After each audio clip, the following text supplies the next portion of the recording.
여러분의 기도 가운데 3주간 영적 재충전의 시간을 잘 보내고 왔습니다. 정말 시간의 빠름이 화살 같았습니다. 혹시 이 자리에서 누군가 저에게 목사님 7년 동안 초대교회에서 가장 어려운 때가 언제였을까요? 라는 질문을 한다면요, 저는 이렇게 대답할 것 같습니다. 지금입니다. 교회 담임 목사로서 하나님 앞에 서 있으며 기도할 때마다 들려지는 소리는 게으른 종아 정신 차려라 라는 그런 음성입니다. 지금 우리는 시대적인 아픔 앞에서 경제적인 위기 상황에 온 백성들이 절벽 위에 서 있는 느낌입니다. 지금도 하늘이 문을 열었으니 물폭탄이 쏟아지는 상황, 넛을 놓고 속수무책입니다. 그만큼 우리의 현 주소가 그렇더라는 겁니다. 영적으로는 무슨 이유인지 모르지만 성도로서 하나님과 교회 앞에 충성도, 헌신도 못합니다. 전도도 하지 않고 나태하기만 합니다. 지금 목사인 저에게나 우리 초대교회 온 성도들이 지금 이 순간이 가장 큰 영적 위기 앞에 있음을 고백하게 합니다. 지금이야말로 목사와 온 성도들이 더욱 성령님을 의지해야 할 때입니다. 다시 기도해야 할 때입니다. 더욱 겸손해야 될 때이고요, 더욱 사랑해야 될 때입니다. 그러기에 더 많은 경건 생활에 우리의 힘을 써야 될 때입니다. 모두가 그렇습니다. 앞만 보고 열심으로 세상 살아왔다고요. 그렇게 처절하게 삶의 자리가 우리에게 있습니다. 그러나 불가항력적인 삶의 자리에 우리는요, 삶의 전환점을 찾게 됩니다. 그때마다 하나님 찾습니다. 교회가 무엇인가라고요 고민해 봅니다. 믿는 성도로 살아간다는 것이 도대체 무엇일까라는 이런 근본적인 질문을 하게 됩니다. 그렇습니다. 우리는 항상 출발선에 서 있는 그런 존재입니다. 우리가 세상과 교회가 비록 마음에 안 들더라도요, 누구를 비판하지 마십시다. 큰일 났다고요 낙심하지도 마시고요, 우리가 먼저 변화하면 됩니다.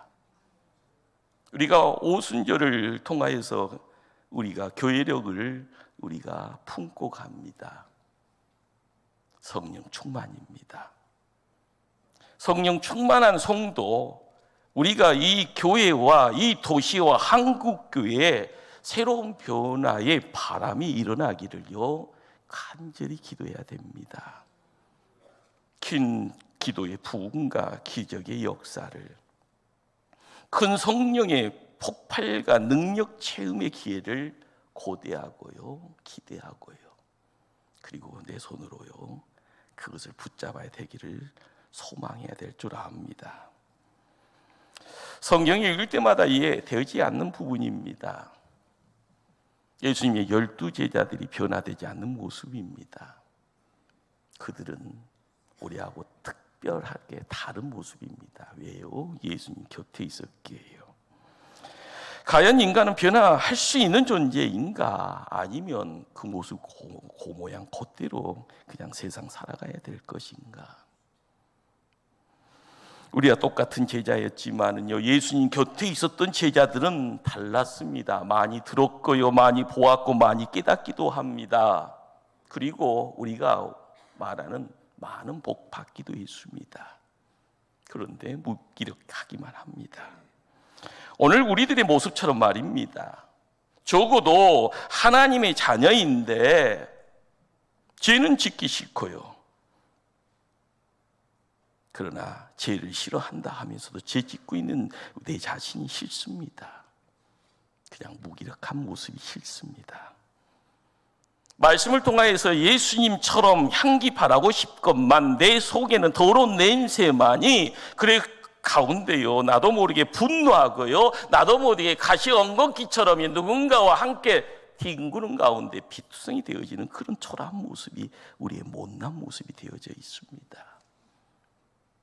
사랑해야 될 줄 몰라서 사랑이 안 되는 것이 아닌데요. 성경에서 이야기하는 용서라는 말을요, 그 단어를 몰라서가 아니라 그냥 미워하고 사는 것 자체가 우리의 현주소이기 때문에 막막합니다. 충성해야 된다는 사실을 몰라서 충성이 안 되는 것이 아닌데 말입니다. 남들이 싫다라는 것, 잘못됐다는 것을 알면서도 빨리 끊을 줄을 알아야 되는데도 도대체가 끊어지지 못하는 반복되어지는 못된 습관 앞에 나는요 끊임없이 추락합니다. 왜 이렇게 못났습니까? 하나님 백성인데 말입니다. 문제는요 아는 것이 아니라 실천하는 데에 필요한 내용입니다. 실천의 능력이고요, 성도의 거룩의 삶의 능력입니다. 우리는 참 좋은 세상 삽니다. 집안에요 많은 것들이 이제는요 가득가득 채워져 있고요, 밖에 있어서 스마트폰으로요 뭐 다 조정되어지는, 추우면은 보일러야 돌아가라, 더우면은 에어컨아 돌아라, 밖에서 다 조종하는 그런 시대를 살고 갑니다. 그런데 지난 주간에 경험되어지는 내용이 뭡니까? 삽시간입니다. 5분도 안 돼서 지붕까지 가득 차지는 이 불폭탄 앞에요 모든 것이 무용지물입니다. 살려고 36개 주력장치입니다. 물이 빠진 다음에는요 모든 것이 그 이전에 좋은 내용이, 편리의 내용이 이제는요 쓰레기장으로, 폐차장으로 옮겨져 가야 될 그런 쓰레기가 되어져 있습니다. 전기가 들어와야만 있을 수 있는 물건이요, 전기를 쓸 수 없는 그런 어떤 믿음의 성도들도 마찬가지입니다. 좋은 것이다라는 것으로 치장되어지고요, 명품이다라는 것으로 뽐낼 수 있지만은 하나님의 사람은 성령의 능력이 연결되지 아니하면은요 모든 것이 고추장스러운 내용이 되어집니다. 내 스스로가요 남들에게는요 장애가 되어져 버립니다. 심지어는 오래 믿었다는 것조차까지 걸림돌이 되어져 있는 그런 한국 교회의 현주소의 모습을 보게 됩니다. 그러나 예수님 떠난 뒤에 제자들, 그렇지만 성령 하나님이 임재하시니 모든 것이 달라지더라는 겁니다. 비겁했던 제자들에게 신령한 용기가 넘쳐납니다. 하나님 외에는 무서울 것이 없다고 하네요. 예수님을 이전에 배신했다라는 그 죄책감이 그들을 가두지 못합니다. 유대주의의 전통이니 민족주의니 하는 그런 것들도 그들의 앞길을 막지 못합니다. 성령 하나님의 임재와 함께 예수님으로부터 들었던 하나님 나라의 복음이요 폭발적으로요 입술을 통하여 증거되어질 때마다 막혔던 것들이, 목혔던 것들이요 뚫려지고 풀려지는 역사, 죽음의 내용들이요 생명으로 바뀌어지는 역사, 인생의 삶의 자리에서요 불가능의 내용이 가능치의 내용으로 바뀌어지는 그런 세상, 예수님이 행했던 사역이었습니다. 귀신을 쫓아냅니다. 병든 자를 고칩니다. 이 땅의 복음이 아니라 하늘의 복음을 전하는 입술이 되어집니다. 말씀이 증거되어질 때마다 많은 사람들이 가슴을 치며 어찌할꼬 3,000명이 5,000명이 회개의 자리로 발걸음 옮겨져 갑니다. 그들의 사역이 되어지는 거기에 이제는 비포의 모습은 사라지고요 성령 하나님의 임재를 통하여 앞길이 항 열려집니다. 그의 내리에 깊게 새겨졌던 말씀이 있었습니다. 내가 진실로 너에게 이르노니 나를 믿는 자는 내가 하는 일을 그도 할 것이요 또한 그보다 큰 일도 하리니 이는 내가 아버지께로 감이라. 생전에 예수님의 말씀이요 믿어지기 시작하고요 그 말씀 따라서 현실이 바뀌어지는 그곳에 주인공 되어져가는 제자들이 거기에 자리매김합니다. 우리는 하나님이 살아있다는 것을 압니다. 그 하나님 어디 계십니까? 우리는 말씀을 읽는 중에요, 예수님의 공생의 3년의 사역, 어떻게 보면 실패한 것처럼 보여집니다. 사도행전을 열어가면서 성령 하나님의 임재를 통하여 제자들의 사역이 성공하는 것처럼 느껴집니다. 혼돈이죠. 혼란이고요.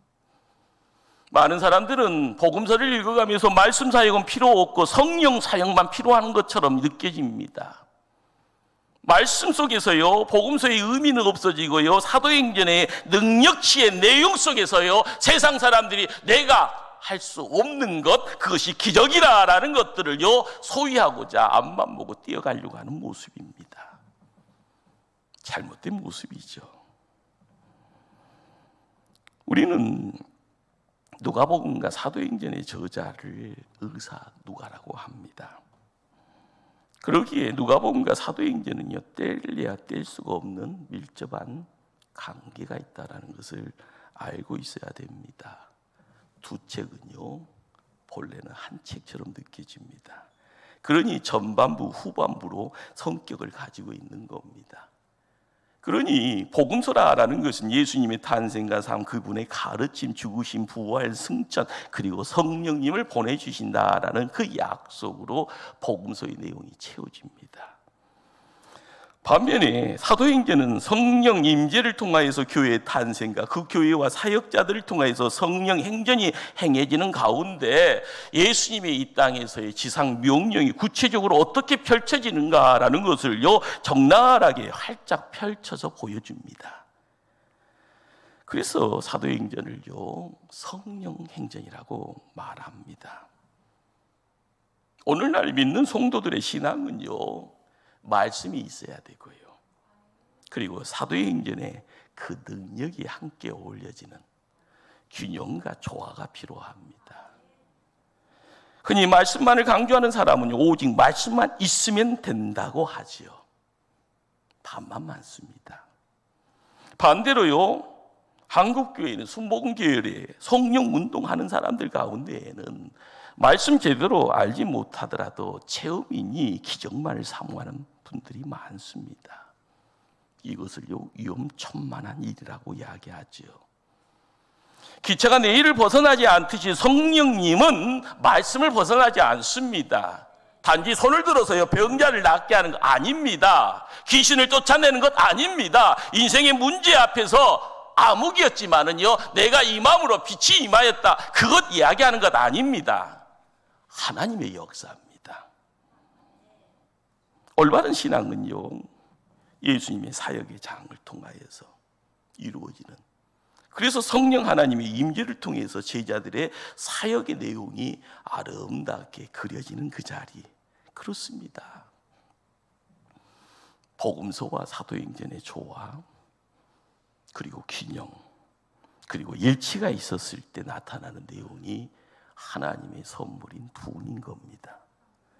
오늘 예수님이 말씀합니다. 누가복음 24장 49절, 오늘 본문을 읽었던 말씀이죠. 볼지어다 내가 내 아버지께서 약속하신 것을 너희에게 보내리니 너희는 위로부터 능력으로 입혀질 때까지 이 성에 머물라 하시니라.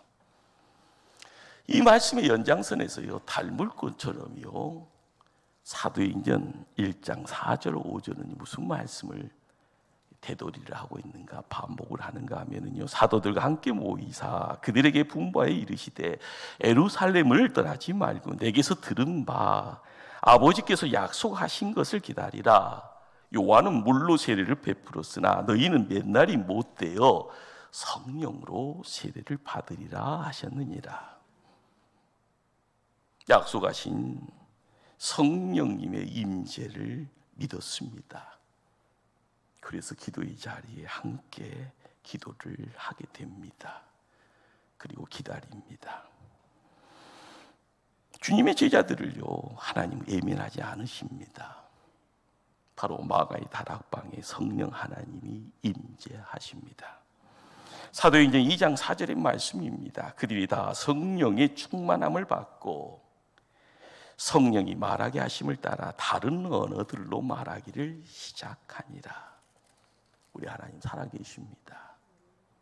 그냥 먼 2000년 전에 그냥 옛날 이야기로 우리에게 들려지는 것이 아니라요, 하나님 살아 역사하십니다. 한국을 얼마나 사랑하시게 100년 전에 1907년입니다. 평양 장대영 교회를 중심으로 이 교회가 성령 하나님의 임재를 통한 부흥을 경험했습니다. 중요한 것은 한반도에 찾아온 이 성령 하나님의 임재 이전에요, 미국 땅의 무디를 통해서요 부흥의 역사가 시작이 됩니다. 1903년 4년에요 영국 에일즈에 성령 임재가 있어서 부흥이 시작이 되어집니다. 또한 인도의 가시야 지방에서도 강력한 성령 하나님의 임재로 이슬람권에 하나님의 불이 임합니다. 어린아이들도 금식하였다고 합니다. 기도하는 중에 아이들이 한상 중에 지옥불을 보고 예수님께 피했다고 간증합니다.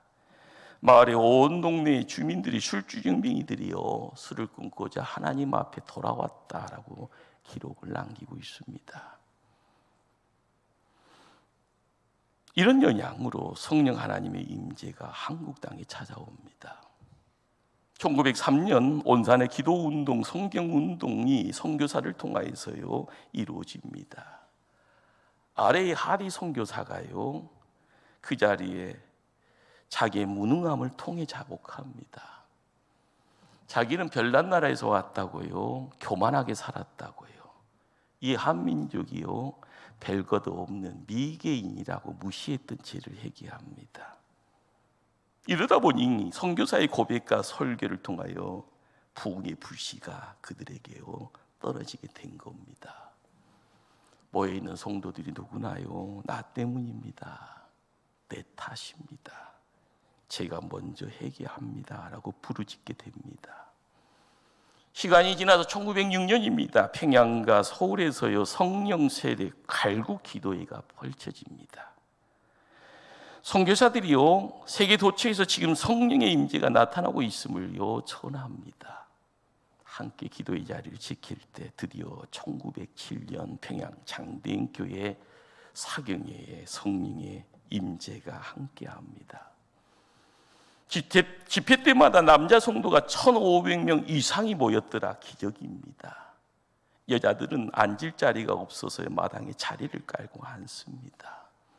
더더욱이요 한국교회 역사적인 새벽기도회가 장대인교회에서 시작이 되었다고 합니다. 저절로 입이 터져서요 나와 통성으로 기도하는 모습이었은 겁니다. 집회 때마다요 유교자들, 불교자들, 무당들이 돌아옵니다. 선교사들은요 서양의 우월주의를 회개하면서요 우리가 당신들을 섬기러 왔습니다라고 고백합니다. 방이랑 선교사가요 설교를 마치자 한 장로님이 일어나 회개합니다. 나는 사단과 맞서 싸워야 하는데 하나님을 대적하여 싸운 죄를 지었습니다. 교회 장로이면서 형제 장로를 미워했습니다. 심지어는 주의 종 방이랑 목사님을 미워했습니다. 나를 용서해 주시옵소서라고요 회개하였다고 합니다. 집회 때마다 회개하는 울음바다가 이루어지고요, 회개의 내용으로 훔친 돈 돌려주고요, 술주정뱅이가 회개하고요, 미워했던 죄를 회개하고요, 남성인지라 기생방 출입했다라는 것을 통해 자복하는 일들이요 시간마다 일어났다고 합니다. 사랑하는 성도님들,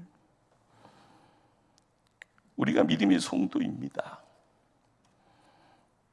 한국교회가 이전의 부흥을 새롭게 보고 싶더라라고 하면은, 우리 목포초대교회가 영적 부흥을 다시 이루어지기를 원한다고 하면은요, 성도들이 성령 충만을 경험하기를 원한다면은 지금 내가 비틀거리고 허우적거린 모습에서 다시 반전을 이루며 성공자의 반열로 나가기를 원한다 하면은요, 아니 사단의 영향에 갇혀서 참 행복 모르고 불행의 삶에서 벗어나고 싶다 하면은요, 이 시간 우리 모두가요 주님 앞에 나와야 됩니다.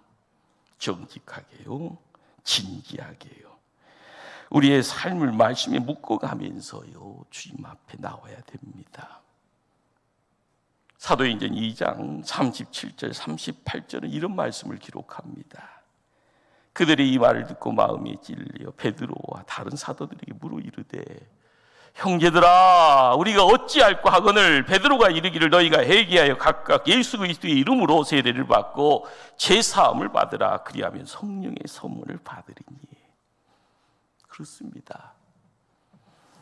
부흥운동은요 곧 회개운동입니다. 성령 하나님의 임재 이전에 하나님과 나 사이에 하나님과 우리 교회 사이에 막힌 담이 허물어지기를요 하나님이 원하십니다.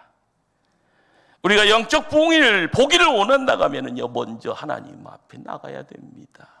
나 잘났어가 아니라 내가 무슨 죄를 지었기에 나의 못난 모습이 무엇이기에 나의 실수했던 내용들이 무엇이기에 하나님 앞에 말씀의 거울에 비춰지는 가운데 하나님이 찾아 만져주시기를 원해야 됩니다.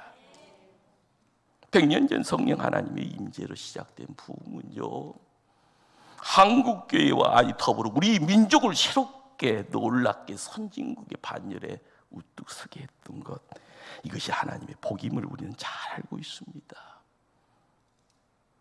100년 전에 집회 때마다 머리를 바닥에 찍으며 몸부림치는 사람이 있었습니다. 가슴이 뜨거워서요 가슴 움켜쥐고요 바닥을 뒹구는 사람이 있었습니다. 공포와 두려움에 목놓아 울다 의식을 잃어버리고 쓰러지는 사람들도 있었습니다. 그 누구도 구경꾼은 아니었고요. 그 누구도 눈에 보여지는 손가락질하면서 비판거리를 찾아가면서요 논쟁하는 그런 사람들 아니었습니다. 모두가요 울부짖는 회개하는 하나님의 백성들이었습니다. 이 시대를 살고 있는 우리는 역사를 알아야 됩니다.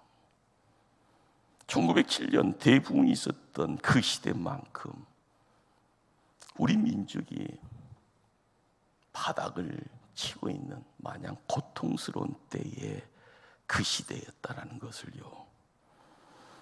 국군은 일본의 손에 넘어갔습니다. 황제는 폐위당했습니다. 나라를 살려보려는 애국자들은요 고향 땅 떠나서 만주벌판으로 발걸음 옮겨갑니다. 추위와 더위 앞에서요 가난 속에 굶주림 속에서 몸부림칩니다. 뭔가를 하기 위해서요 독립이라는 이름 속에서 뭔가를 하기 위해서 무진장 노력합니다. 그러나 모든 것이 숲으로 돌아갔습니다. 국민들의 허탕과 절망에 빠져지는 그 상황, 마치 온 세계가 한국을 버린 것처럼 보여집니다. 바로 그때 하나님이 이 땅을 찾아오신 겁니다. 기도하는 성도들 위해요, 한국교회 위에 성령 하나님 임재하셨습니다. 한국교사에 저명한 인사였던 백낙준 박사는요 이런 말을 해줍니다. 그것은 마치 장차 한국 민족을 당신의 백성으로 삼으시려는 하나님의 놀라운 섭리였다고 말입니다. 우리의 조상들은 집회 때마다 목이 터져라 심장이 터져라 성령이 오셨네 목 놓아 찬양했습니다. 성령님의 임재와 함께 너도 나도 앞다투고 재고백했고요. 관계가 깨진 사람 찾아가 먼저 용서 구했고요. 나의 죄 문제가 있다고 하면 그 죄를 붙들고 하면서요 제 내용들을요 회복의 자리로 옮기려고 했습니다. 우리가 성령 충만으로 바로 오늘 이곳에서 하나님의 일꾼으로 세움을 받아야 합니다. 그럼 무슨 일이 일어날까요? 첫째는 강력한 하나님의 임재와 영광이 나타날 겁니다. 어느 시대나 교회의 성도들에게 영적 침체 내용이 찾을 때마다요 세상은 손가락질합니다. 하나님의 이름은 조롱받게 되어지고요 조소의 대상이 되었습니다. 그러나 부흥의 때가 되어지면 하나님은 친히 백성과 역사 가운데 역사하십니다. 하나님의 이름, 하나님의 영광을 회복합니다. 그렇습니다. 우리가 기대해야 하는 부흥은요 하나님의 강력한 임재와 함께 하나님의 영광이 한국교회 아니 목포 초대교회 위에 이 민족 가운데 드러내는 것입니다. 둘째로요, 온 교회 안에 통일하고 자복하는 회개운동이 일어날 겁니다. 하나님의 임재와 함께요. 사람들은 자신이 하나님 친입에 있기에 너무나 부족하고 부적합하다는 것을 깨닫게 될 때마다 애통할 수밖에 없죠. 가슴 칠 수밖에 없죠. 눈물을 흘릴 수밖에 없죠. 미국 아주사 부흥의 선구자에도 프랭크 비틀맨이라는 분은요, 이런 말을 합니다. 부흥의 높이는요, 회개의 깊이로 결정된다고요. 무슨 말일까요? 우리가 밑바닥 칠 때요, 내 것 다 내려놓을 때요, 하나님의 은혜가 임하는 겁니다. 해결을 하고 나면은요, 걱정합니다. 정죄감에 빠지는 것 아니냐고요. 먼저 앞서는 것은요, 하나님 사랑, 용서를 강하게 확신하게 됩니다. 하나님의 복된 소식을 전해야지 하는 구령의 열정으로요, 회복의 자리를 살아갈 때 그것이 나의 삶의 원동력이 됩니다. 그때 하나님의 사람이라고 이야기할 수 있는 겁니다. 셋째는 이 도시에 능력이 나타나고 역사를 변화시키는 영향력이 커지게 될 겁니다.